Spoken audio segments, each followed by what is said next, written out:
The temperature at which a solid substance turns into a liquid is known as its melting point. Pure substances, which are substances made up of only one element or compound, have definite melting points.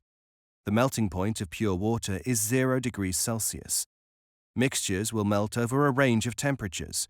For example, coconut oil starts melting at 14 degrees Celsius and completes melting at 22 degrees Celsius.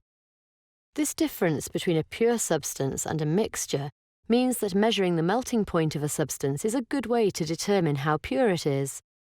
If a substance is pure, then a sample will all melt at the same temperature. You can measure the melting point of a pure substance or a mixture using the same method. Let's look at how this is done, using the pure compound naphthalene as an example. The first thing to do is to set up a water bath using a Bunsen burner on a heat-proof mat under a tripod. A gauze is placed on top of the tripod, and on top of that, a beaker of water. You will need to fill a boiling tube with naphthalene powder to a depth of around 4 centimetres. A plug of mineral wool is placed into the top of the boiling tube. This is because naphthalene is a harmful substance which can be breathed in when it is a vapour. The risk of this happening is reduced by decreasing the amount of vapour that can escape from the boiling tube. The boiling tube is clamped into a clamp stand and immersed into the water in the beaker. The Bunsen burner is lit and the heating flame used to gently heat the water. A thermometer is placed into the naphthalene and used to stir it as well as to record the temperature every 30 seconds. Keep an eye on the water in the beaker. You do not want it to start boiling. This can increase the risk of burns as the water can spit out of the beaker.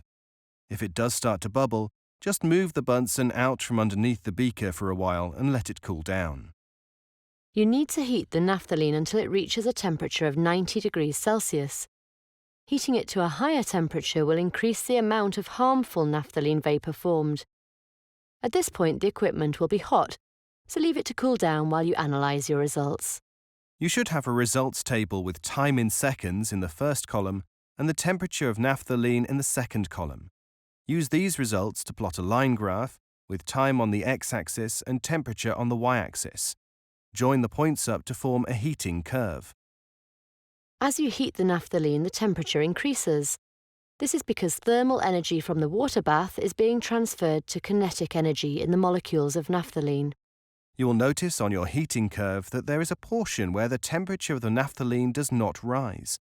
This happens at the melting point.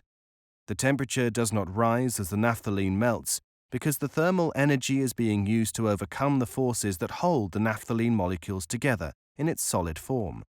Once these forces are overcome, all the naphthalene has melted and is a liquid.